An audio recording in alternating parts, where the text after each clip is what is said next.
Welcome to wishful ಅಡುಗೆ ಮನೆ. ಇವಾಗ ಏನ್ ಮಾಡ್ತಾ ಇದೀವಿ ಪ್ರತಿಭಾ? ಇವತ್ತು ನಾವು ರವೆಯಿಂದ ಕಡಿಮೆ ಟೈಮಲ್ಲಿ ದಿಢೀರಂತ ಒಂದು ರೆಸಿಪಿನ ಮಾಡೋಣ. ಯಾವಾಗಲೂ ರವೆಯಿಂದ ಉಪ್ಪಿಟ್ಟು, ಕೇಸರಿ ಬಾತು ಆ ಥರ ತಿಂತೀವಿ. ಇವತ್ತೊಂದು ಹೊಸ ರೆಸಿಪಿನ ಟ್ರೈ ಮಾಡೋಣ. ಸೊ ನೋಡಿ, ಇವಾಗ ಇಲ್ಲಿ ನಾನೊಂದು ಬಾಣಲೆನ ಇಟ್ಕೊಂಡಿದ್ದೀನಿ, ಕಡಾಯಿನ ಇಟ್ಕೊಂಡಿದ್ದೀನಿ. ಇದನ್ನ ಹೈ ಫ್ಲೇಮಲ್ಲಿ ಇಟ್ಕೊಂಡಿರೋದು. ಇವಾಗ ಇದ್ರ ಒಳಗಡೆ ನಾನು ಒಂದು 3 ಇಂದ 4 ಸ್ಪೂನ್ ಅಷ್ಟು ಎಣ್ಣೆನ ಹಾಕೋತಾ ಇದ್ದೀನಿ. ಎಣ್ಣೆ ಚೆನ್ನಾಗಿ ಬಿಸಿ ಆಗೋಣ. ಇದ್ರ ಒಳಗಡೆ ಸ್ವಲ್ಪ ಸಾಸಿವೆನ ಹಾಕೊಳ್ಳೋಣ. ಎಣ್ಣೆ ಬದಲು ತುಪ್ಪ ಬೇಕಾದ್ರೆ ಹಾಕ್ಬೋದಾ? ಎಣ್ಣೆ ಬದಲು ತುಪ್ಪ ಹಾಕೋಬಹುದು, ಬಟ್ ಈ ರೆಸಿಪಿಗೆ ನೀವು ಹಾಕೊಂಡ್ರೆ ಫ್ಲೇವರ್ ಚೆನ್ನಾಗಿ ಕೊಡಲ್ಲ. ಹಂಗಾಗಿ ಕಂಪಲ್ಸರಿ ಎಣ್ಣೆನೆ ಹಾಕೋಬೇಕು. ಈ ಸಾಸಿವೆ ಚೆನ್ನಾಗಿ ಸಿಡಿಬೇಕಾಶ.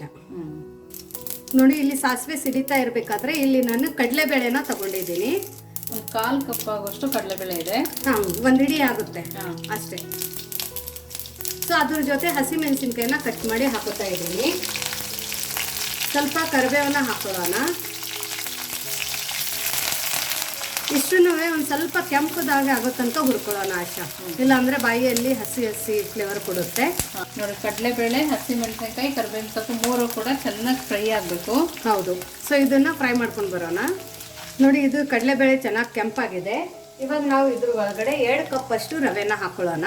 ಇದು ಉಪ್ಪಿಟ್ಟಿನ ರವೆನಲ್ಲ? ಉಪ್ಪಿಟ್ಟಿನ ರವೆನೆ.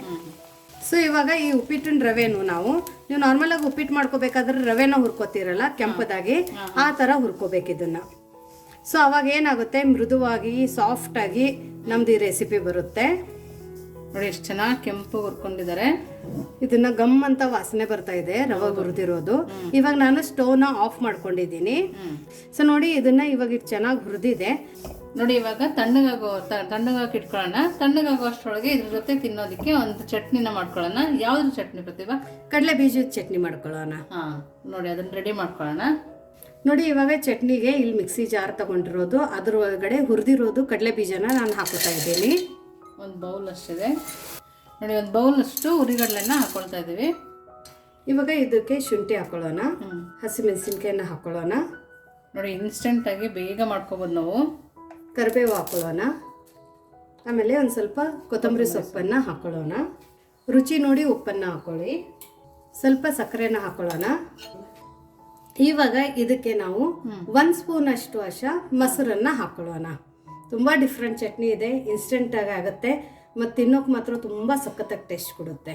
ಸೊ ಇವಾಗ ಇದನ್ನ ನಾವು ಸ್ವಲ್ಪ ಸ್ವಲ್ಪ ನೀರನ್ನು ಹಾಕೊಂಡು ಚಟ್ನಿ ಥರ ರುಬ್ಕೊಂಡು ಬರೋಣ. ನೋಡಿ, ಚಟ್ನಿನ ಈ ಥರ ರುಬ್ಕೊಂಡ್ಬಂದಿದ್ದೀವಿ. ನೀರು ಹಾಕಿ ತೆಳುವಾಗಿ ರುಬ್ಕೊಂಡ್ಬಂದಿದ್ದೀವಿ. ನೋಡಿ, ರುಬ್ಕೊಂಡು ಬಂದಿರೋ ಚಟ್ನಿನ ಒಂದು ಬಾಣಲಿ ಒಳಗಡೆ ಹಾಕೋತಾ ಇದ್ದೀವಿ. ಇದೇ ಮಿಕ್ಸಿ ಜಾರಕ್ಕೆ ಇನ್ನೊಂದು ಸ್ವಲ್ಪ ನೀರನ್ನು ಹಾಕೊಳ್ಳೋಣ. ನೋಡಿ, ಈ ಮಿಕ್ಸಿ ಜಾರಲ್ಲಿ ನಾನು 1 ಗ್ಲಾಸ್ ಅಷ್ಟು ನೀರನ್ನು ಹಾಕೊಂಡಿದ್ದೀನಿ. ನಾವು ಮಾಡೋ ಅಂಥ ರವೆ ಇಡ್ಲಿಗೆ ಒಂದು ಸ್ವಲ್ಪ ಚಟ್ನಿ ತಿಳಿ ಇರಬೇಕು, ಗಟ್ಟಿ ಇರಬಾರ್ದು.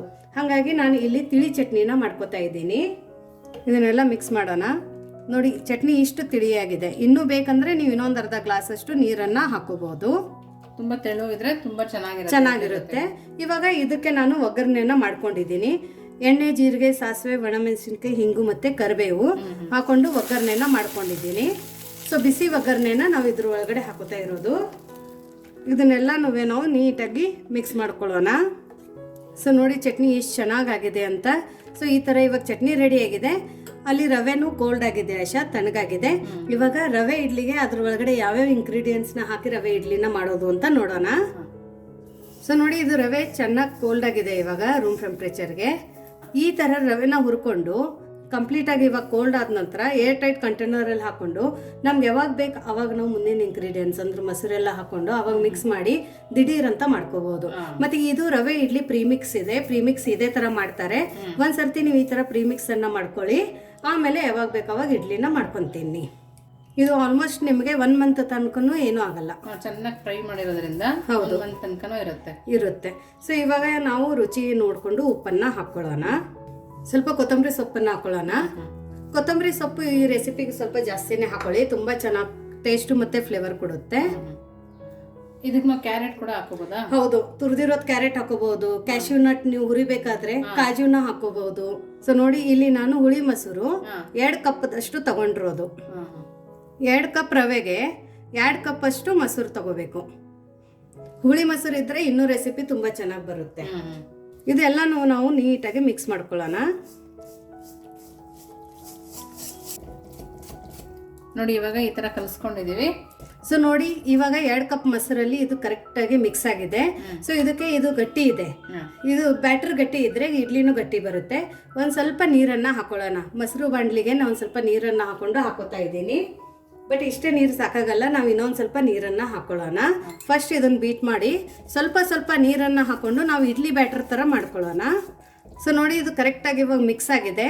ಇವಾಗ ಇದ್ರ ಒಳಗಡೆ ನಾವು ಇನ್ಸ್ಟಂಟ್ ಫರ್ಮೆಂಟೇಷನ್ಗೋಸ್ಕರ ಈನೋನ ಹಾಕೋತಾ ಇದ್ದೀವಿ. ಸೊ ನೋಡಿ ಇಲ್ಲಿ ಫ್ರೂಟ್ ಈನೋನ ಕಟ್ ಮಾಡಿಬಿಟ್ಟು ನಾವು ಇದ್ರ ಒಳಗಡೆ ಹಾಕೊಳ್ಳೋಣ. ಹಾಕೊಂಡ್ಬಿಟ್ಟು ಇಮಿಡಿಯೇಟಾಗಿ ಮಿಕ್ಸ್ ಮಾಡ್ಕೋಬೇಕು. ಇಮಿಡಿಯೇಟಾಗಿ ಮಿಕ್ಸ್ ಮಾಡ್ಕೋಬೇಕು ಇದನ್ನು. ನೋಡಿ ಎಷ್ಟು ಚೆನ್ನಾಗಿ ಫರ್ಮೆಂಟ್ ಆಗಿದೆ, ಬಬಲ್ಸ್ ಥರ ಬಂದ್ಬಿಟ್ಟಿದೆ, ಹಿಟ್ಟು ಉಗ್ತಾ ಇದೆ. ಸೊ ನೋಡಿ ಇದನ್ನು ಚೆನ್ನಾಗಿ ಮಿಕ್ಸ್ ಆಗಿದೆ. ಇವಾಗ ನಾವು ಇಮಿಡಿಯೇಟಾಗಿ ಈನೋ ಹಾಕಿದ ನಂತರ ಸುಮಾರು ಹೊತ್ತು ಹಿಟ್ಟನ್ನು ಹೀಗೆ ಬಿಡಬಾರ್ದು. ಸೊ ಹಾಗಾಗಿ ಈನೋ ಹಾಕಿದ ನಂತರ ಇಮಿಡಿಯೇಟಾಗಿ ನಾವು ಇದನ್ನು ಈ ಬ್ಯಾಟರನ್ನು ಇಡ್ಲಿ ಪ್ಲೇಟಕ್ಕೆ ಹಾಕೊಳ್ಳೋಣ. ಇಲ್ಲಿ ನೋಡಿ ಬ್ಯಾಟರು ರೆಡಿಯಾಗಿದೆ.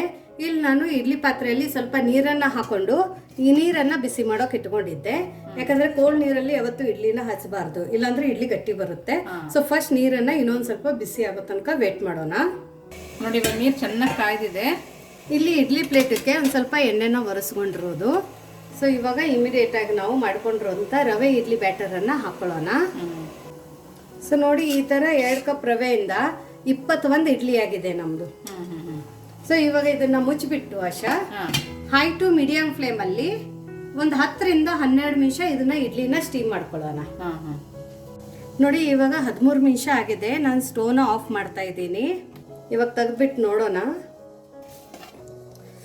ವಾವ್, ಎಷ್ಟು ಚೆನ್ನಾಗಿ ಬಂದಿದೆ ನೋಡಿ, ಎಷ್ಟು ಚೆನ್ನಾಗಿ ಉಬ್ಬಿದೆ ಕೂಡ. ಸೊ ನೋಡಿ ಇವಾಗ ಇದನ್ನ ತೆಗೆದ್ಬಿಟ್ಟು ನೋಡೋಣ. ನೋಡಿ ಬಿಸಿನಲ್ಲೇ ತೆಗಿಬೋದು. ಬಿಸಿನಲ್ಲೇ ಎಷ್ಟು ಚೆನ್ನಾಗಿ ಬಂದಿದೆ ನೋಡಿ, ಉದ್ರಾಗಿ ಎಷ್ಟು ಚೆನ್ನಾಗಿ ಇಡ್ಲಿ ಬಂದಿದೆ.